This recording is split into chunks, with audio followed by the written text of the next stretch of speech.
మానవ హృదయాలను గెలుద్దాం. యేసుప్రభు వచ్చినప్పుడు అదే చెప్పాడు శిష్యులతో. పేతురు, మీరు చేపలు పట్టేవాళ్ళు వద్దరా, మనుష్యులను పట్టు జాలర్లుగా చేస్తాను రండి.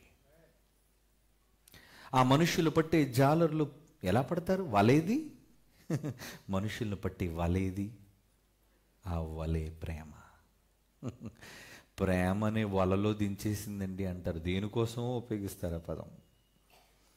ప్రేమ వల వేసింది అండి అని కాదు. ఈరోజు క్రీస్తు ప్రేమను ఈ ప్రపంచం మీద వలగా విసురుదాం. గెలిచేద్దాం ప్రభు మనస్సులను, ప్రపంచ మనుషుల మనస్సులను గెలుద్దాం. అది క్రీస్తు ప్రేమ వలకున్న శక్తి. ఎంత పెద్ద చేప అయినా తిమింగళమైనా పడుతుంది దానికి. ప్రియులారా, ఈ పాఠం నేర్పించడానికి కువైట్ వచ్చాను నేను. అన్ని ప్రాంతాలు తిరుగుతున్నాను. రేపు మరలా ఖత్తర్ వెళ్ళాలి. అక్కడి నుంచి మరలా నేను ఇండియా వెళ్ళాలి. ఎన్నో కార్యక్రమాలలో ఎందుకు తిరుగుతున్నానో తెలుసా?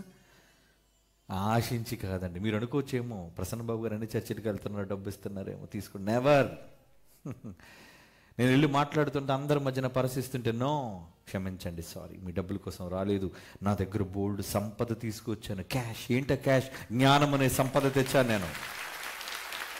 పంచండి.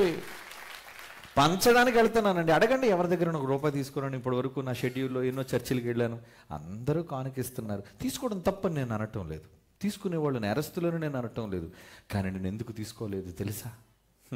ప్రేమించాలి.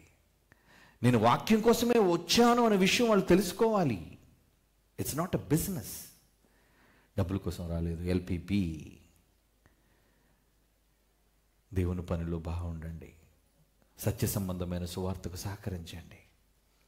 అనేక మంది హృదయాలను గెలవండి. ఈ సంఘం ఆ సంఘం విభేదాలు వద్దండి. ప్రేమతో అందరి దగ్గరికి వెళ్ళండి. ప్రేమతో అందరినీ ప్రేమించండి. ప్రేమతో మీరు నేర్చుకున్న సత్యం వాళ్ళకి వినిపించండి.